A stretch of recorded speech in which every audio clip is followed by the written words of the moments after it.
nossa região como um todo, ela é a região com o maior número de eleitores no estado de Santa Catarina e é com o menor número de representantes. Então, além de Itajaí, é um questionamento que a região tem que fazer sobre qual é o caminho que a gente está adotando de representatividade política. Agora, Itajaí é um excesso de candidaturas. Nós tivemos 21 candidatos em Itajaí. Com condições de eleição, olha, 5. E 5 difíceis, né? Veja que eu fui o que cheguei mais perto, faltando 3 mil votos, e todos os outros faltaram acima de 20 mil votos. A política é mais do que isso.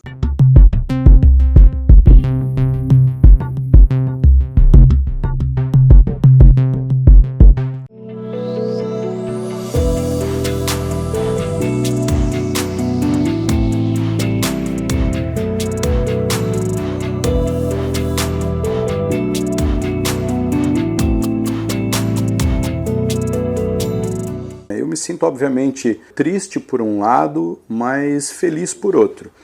Feliz primeiro porque eu tenho a sensação de dever cumprido.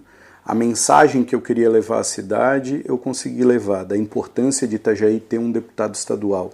O quanto isso reflete, especialmente numa cidade que está crescendo tanto, se desenvolvendo tanto, e que é a cidade principal de uma região que se desenvolve da mesma maneira.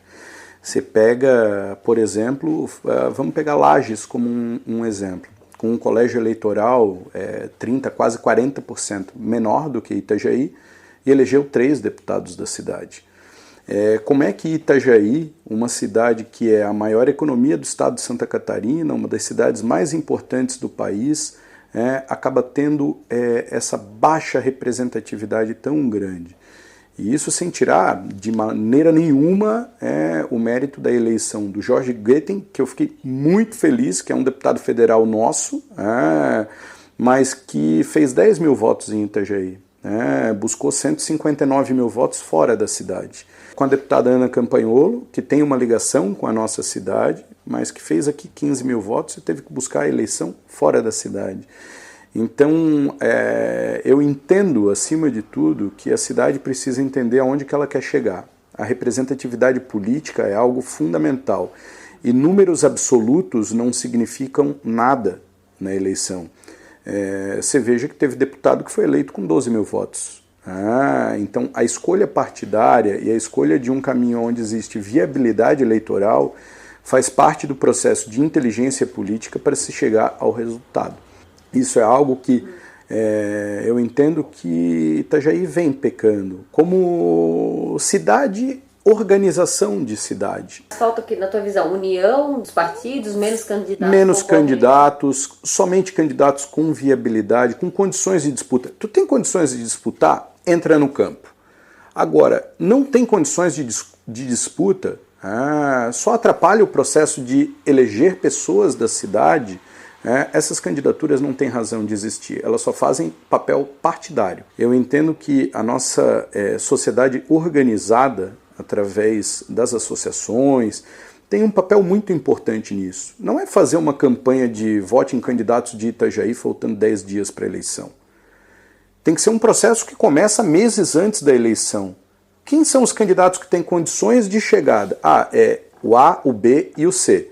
Então, vamos conversar com A, com B e com C, concorre o D, o E, o F, o G, o H, o I, o J, o L, o M, o N, o O, o P, fica fora.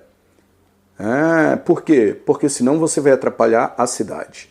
Você pega um exemplo aqui que eu vou te dar do Patriota, que é um partido. Lançou 5 candidatos a deputado estadual em Itajaí.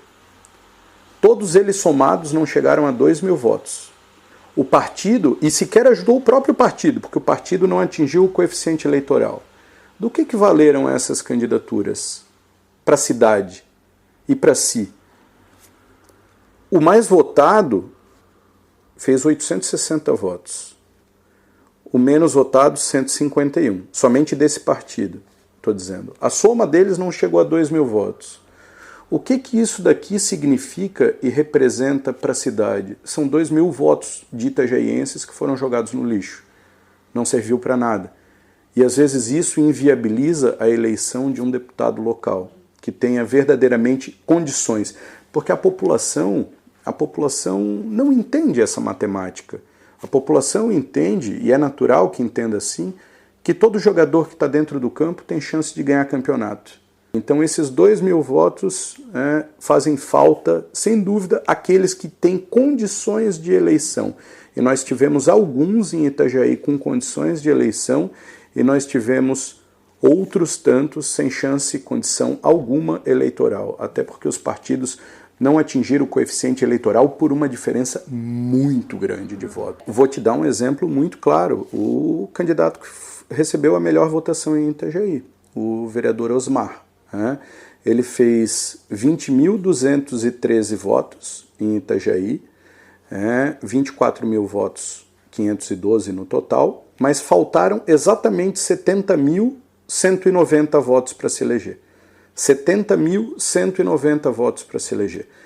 Ou seja, esses votos todos que foram feitos por ele não serviram para cidade, não serviram para o partido que não atingiu o coeficiente eleitoral, ou seja, foram votos que simplesmente foram dados a alguém, números absolutos que nós falávamos, mas que não elegeram, não criaram a condição de eleição, porque estava concorrendo num partido que não fez absolutamente nada. Quer dizer, ele foi o único candidato praticamente do partido. A soma de todos os outros não chegou a 4.000 votos. Todos os outros candidatos juntos do partido dele somados não chegaram a 4.000 votos. Ou seja, os partidos sabem disso quando lançam os candidatos. Está aí um exemplo claro de uma candidatura que não tinha qualquer condição de eleição, porque teria que fazer 100.101 votos, a soma de todos os candidatos do partido para eleger um único deputado. Era sabido isso. Tu sabe, tu tem uma dimensão. Eu mesmo fiz isso, sabe? Fiz muita conta, porque eu era do MDB. A última eleição eu concorri pelo MDB e fui o 8º suplente, tendo feito quase 22.000 votos e tendo tido naquela eleição deputados eleitos com 14, com 16, com 21, com votações abaixo da minha. E eu fui o 8º suplente do MDB. Então eu disse, bom, eu tenho que fazer uma mudança partidária que crie condições de viabilidade eleitoral. Estudei nominatas, estudei possibilidades para poder fazer a escolha assertiva e fiz. Tanto que faltou apenas 3.139 votos. Foi quem chegou mais perto da eleição. Teve gente que fez menos voto do que dinheiro que botou na conta e pagou a mulher, pagou o assessor, pagou um monte de pessoas próximas de si com dinheiro público, dinheiro de fundo eleitoral, fazendo uma mixaria de voto. Qual é a justificativa para essas candidaturas? Nenhuma.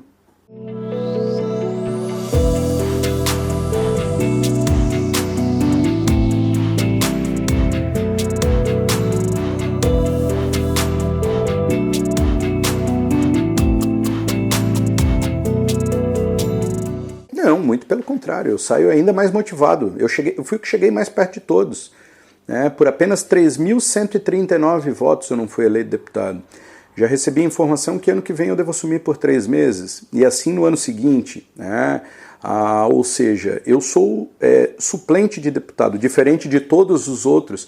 Por 180 votos eu sou o segundo. Diferente de todos os outros, eu tenho condições de assumir dentro dos próximos meses. Fui candidato do governo, é relativo isso. Pelo fato de eu ser filho do prefeito, não.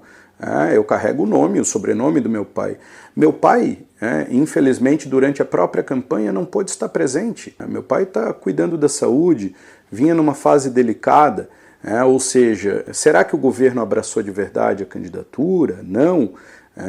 Algumas pessoas sim. Então eu entendo que não existiu derrota, muito pelo contrário. Fui o candidato que chegou mais perto de eleição e por apenas 3.139 votos essa eleição não se deu. Agora a cidade não elegeu ninguém. Eu não entendo quem é que sai vitorioso. Vamos pegar alguns exemplos. O mais votado, Osmar. O partido dele não atingiu o coeficiente. Faltaram para ele 70.190 votos. A vereadora Ana Carolina, que fez pouca coisa mais do que eu, mas fez menos do que eu no cômputo geral. Fez pouca coisa mais em Itajaí, mas menos do que eu no cômputo geral. ela fez 18.325 votos no total. Para ela faltaram 21.472 votos para se eleger. Ou seja, ela fez menos votos do que o que faltou para ela se eleger. E ela diminuiu de 32 mil votos da última eleição para 18 mil votos agora. Então, quem é que foi o derrotado? O partido dela elegeu 2 deputados. E ela está lá atrás, na suplência. Nós tivemos, por exemplo, o vereador Otto, né? Fez 6.891 votos no total. Para ele faltaram 37.775 votos para a eleição. O vereador Maurílio fez 7.891 votos. Para ele faltaram 20.288 para a eleição. Ou seja, todos os candidatos outros fizeram menos votos do que o que faltou para eles para se elegerem. Eu fiz 19.914.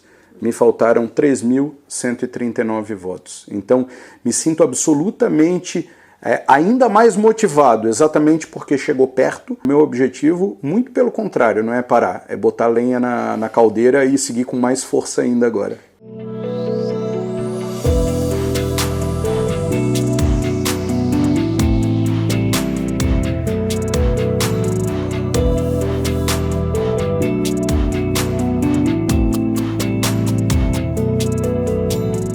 Primeiro de tudo, eu fico muito feliz que a gente tenha o Jorge Goeten, a Ana Campagnolo e o Carlos Humberto, que de alguma maneira representam sim a nossa cidade, a nossa região. Ainda bem que nós temos. A nossa região como um todo, ela é a região com o maior número de eleitores no estado de Santa Catarina e é com o menor número de representantes.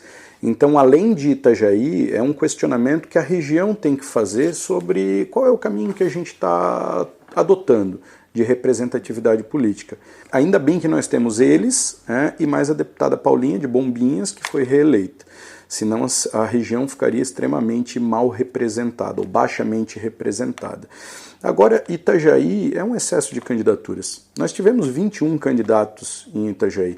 Com condições de eleição, olha, 5. E 5 difíceis, né? Veja que eu fui o que cheguei mais perto, faltando 3 mil votos, e todos os outros faltaram acima de 20 mil votos, e fizeram na casa de 6, 7, somente a Ana que fez 18.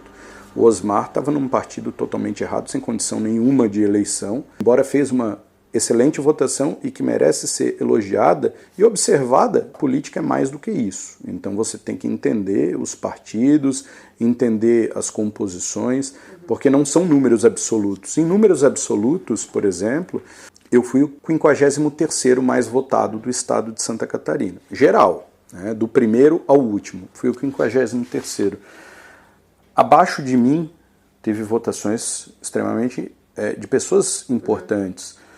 Silvio Zancanaro, ex-prefeito de Campos Novos, João Amin, atual deputado estadual, Juliano Campos, ex-prefeito de Governador Celso Ramos, Adeliana Dal Ponte, ex-prefeita de São José, Ana Carolina Martins, ex-candidata a prefeita, que quase foi prefeita de Itajaí, foi deputada estadual, assumiu o mandato de deputada estadual, o Dr. Jonas, vice-prefeito de Brusque, Dirce Heiderscheid, deputada estadual, Egídio Beckenhauser, atual presidente da Câmara de Vereadores de Blumenau, Paulo Essel, ex-prefeito de Brusque, Felipe Estevão, atual deputado estadual, César Valduga, ex-deputado estadual, Marcelo Brick, atual vice-prefeito de Gaspar, Júlio Roncone, ex-prefeito de Rio Negrinho, Cleiton Fossá, de Chapecó, Luciano Buligon, ex-prefeito de Chapecó. E aí a gente pode ir... Ex-prefeitos. A Mário Marcondes, ex-deputado estadual. Celina Vieira, vice-prefeita de Mafra. André Mota Ribeiro, ex-secretário de Estado da Saúde. Ou seja, pessoas de referência, de estrutura política forte, que foram prefeitos e com votações que foram abaixo. Então, o que eu digo, números absolutos não significam absolutamente nada. A gente tem que ter a clareza do cenário, e o cenário hoje está muito claro aqui à nossa frente. Infelizmente, nós tivemos candidaturas totalmente sem sentido em Itajaí, com todo respeito a elas, a candidatura é legítima. Agora a gente tem que entender Qual é o papel dela naquela... É um papel de construção do partido? É um papel de construção de uma condição regional? É para potencializar a candidatura de uma outra pessoa? Então, entender isso. Você pega só o Patriota, por exemplo, que eu já falei de início. 5 candidatos de Itajaí, né, que juntos não fizeram 2.000 votos. O que essas candidaturas como um todo, com respeito a elas, qual foi o papel delas para a cidade?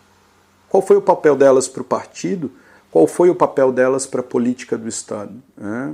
Absolutamente de atrapalhar as condições eleitorais daqueles que tinham chance. E não digo somente a minha, não, porque se nós estivéssemos aqui dentro desses que tinham viabilidade de chegada, um entendimento de que esses são os candidatos de Itajaí com condições de chegar, Itajaí poderia ter 2, 3 ou 4 deputados estaduais, porque tem voto suficiente para isso.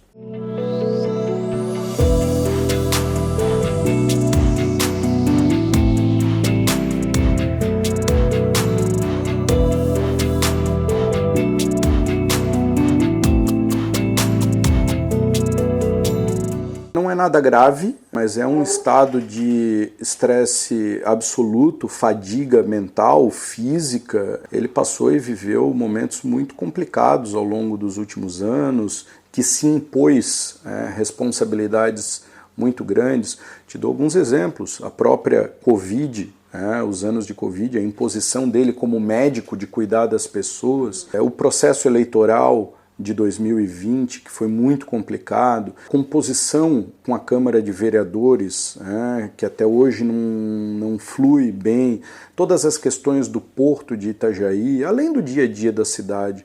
Meu pai nunca tirou um dia de férias durante esse tempo todo. Isso sempre foi razões, inclusive, de discussões minha e dele, porque eu sempre disse, tu não é uma máquina, para um pouco. E ele sempre colocou o trabalho, a cidade, a responsabilidade de prefeito à frente de qualquer outra coisa, inclusive da saúde. Então hoje ele está passando por um momento de ter que se recuperar de um burnout, uma estafa absoluta física, mental, para poder retomar as suas atividades. Então, isso tudo afastou ele, agora afastou do governo, durante alguns dias vai ficar afastado, está cuidando e tratando dessa condição de saúde, mas afastou ele em absoluto da campanha, e isso também, obviamente, gerou efeitos.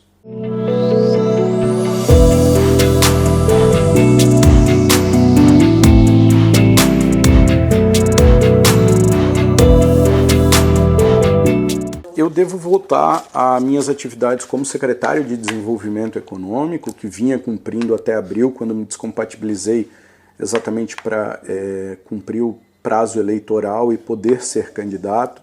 É um trabalho do qual eu tenho um orgulho muito grande de ter desenvolvido. A gente conseguiu implementar políticas públicas muito importantes. Nós trabalhamos na questão econômica da cidade. Itajaí é a segunda maior economia do estado de Santa Catarina. Nós tivemos papel preponderante para diminuir tempo de abertura de empresa, para melhorar o ambiente de negócios da cidade, atrair investimentos.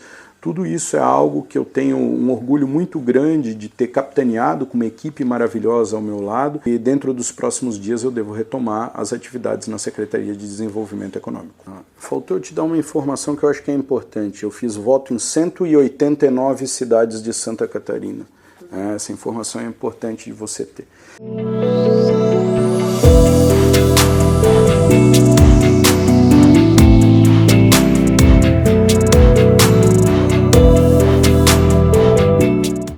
No dia 5 de agosto, era uma sexta-feira, nós descobrimos um rastreador colocado no meu veículo particular. Eu não levei essa história a público por 2 razões. A primeira, porque eu queria que houvesse uma investigação e chegasse a um autor. E a segunda, porque eu não queria me vitimizar. Está aqui, ó. Boletim de ocorrência registrado no dia 5/8. Está aqui, ó, uma notícia crime protocolada no dia 8/8. Se chegou ao autor? Esse processo está se desenvolvendo em segredo de justiça Eu não tenho mais informações sobre ele exatamente por isso. Naquele dia, nós registramos ocorrência, oferecemos denúncia-crime, iniciou-se um processo de investigação. Essa investigação eu tenho alguns dados e ela corre em segredo de justiça. Eu sei que o rastreador que foi colocado no meu carro particular, ele tem um número de série que eu tenho, né? HGNHR SQJ P0GV, e o número de telefone que cadastrou esse equipamento, ele tem o final 8793. Não temos nem noção de quem possa ser. Agora, qual é a razão de se colocar um rastreador no meu carro particular? No carro que eu ando com a minha filha? No carro que eu ando com a minha esposa? Será que isso daí tem fundamento político ou é um ato preparatório para um assalto, um sequestro? Não se sabe. Isso tudo foi algo que me consumiu muito durante aquele período, porque eu tive que fazer de conta que eu não sabia. Eu tive que continuar andando com o meu carro, com um rastreador dentro dele, sabendo que eu estava sendo monitorado por alguém que eu não imagino quem seja, e a minha filha dentro do carro. Com que tranquilidade eu estava na rua fazendo campanha, sabendo que tem gente me rastreando a minha família. Isso é muito sujo, é muito sujo. E por isso que eu fiz tudo em silêncio, para não criar nenhum alerta, porque quem colocou um rastreador no meu carro não imaginou que eu descobri ele. E ele foi descoberto, foi levado à polícia, a polícia abriu um inquérito, e eu não tenho a menor dúvida que vai chegar à autoria. Eu sei que esse processo que está rolando em segredo de justiça já teve determinações judiciais de quebra de sigilo, a Apple do Brasil. Já existem informações que eu não tenho hoje acesso a elas, mas eu não tenho a menor dúvida que dentro de muito pouco tempo vai chegar à autoria desse fato, que foi um atentado contra a minha liberdade, contra a minha segurança, mas especialmente contra a segurança e a liberdade da minha família, que não tem nada a ver com política. Se isso for por motivação política, porque são coisas que a gente não sabe.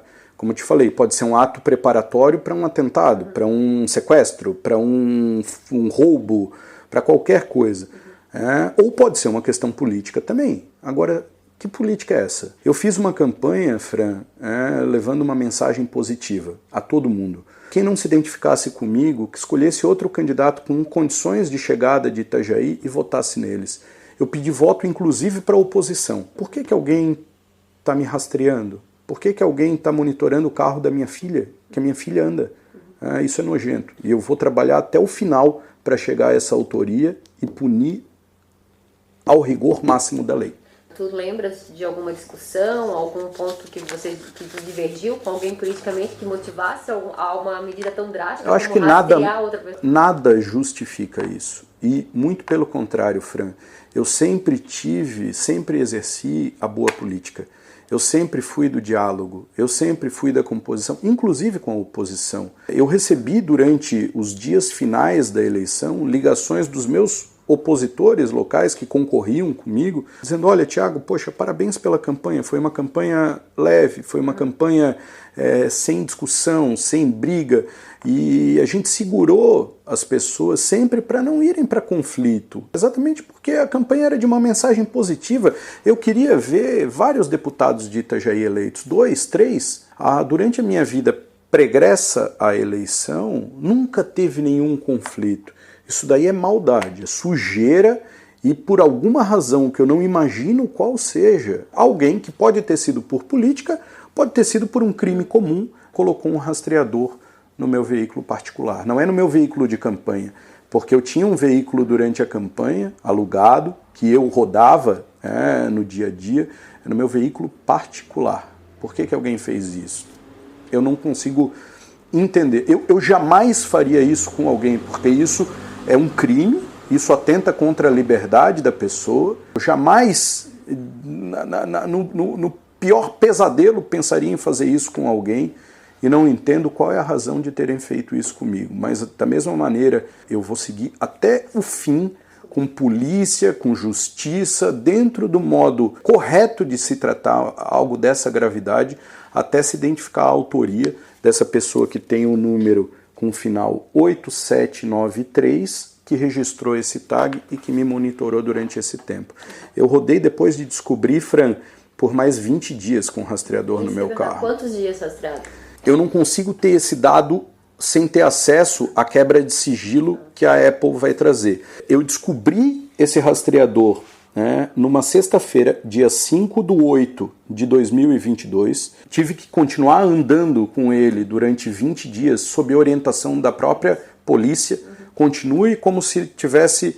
E tu imagina a minha aflição de estar sendo rastreado, pensando que na próxima esquina alguém vai me enfiar uma arma na cabeça, que a minha filha que está dentro do carro está correndo risco. Eu andei por mais 20 dias até deixar esse carro parado dentro da garagem, e saber que nesse momento já existia quebra de sigilo e tudo isso que estava acontecendo lá dentro do Poder Judiciário.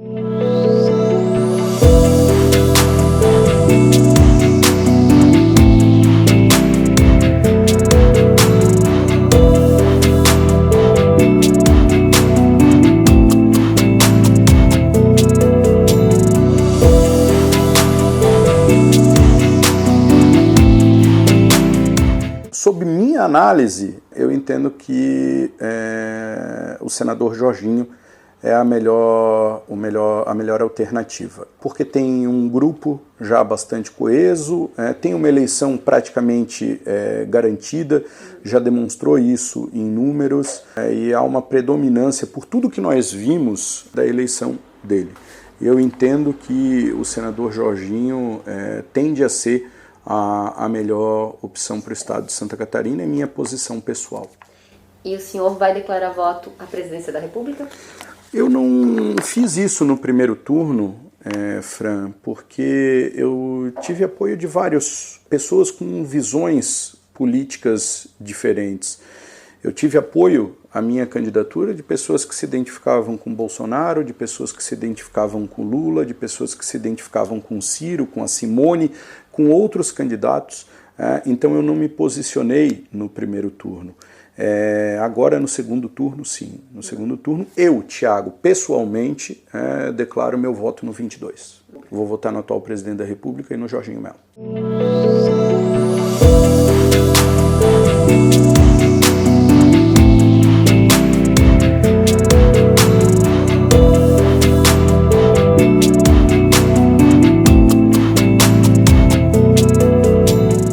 Eu tenho certeza que a Volvo vai ser um grande evento, maravilhosa. É um evento de execução do governo municipal com o governo do estado. Existem compromissos, contratos,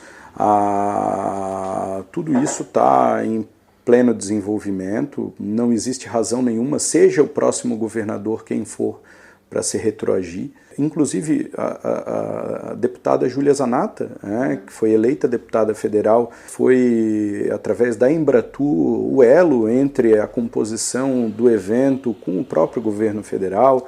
Ou seja, existe toda uma sinergia para que o evento aconteça da melhor maneira e que seja uma grande edição novamente.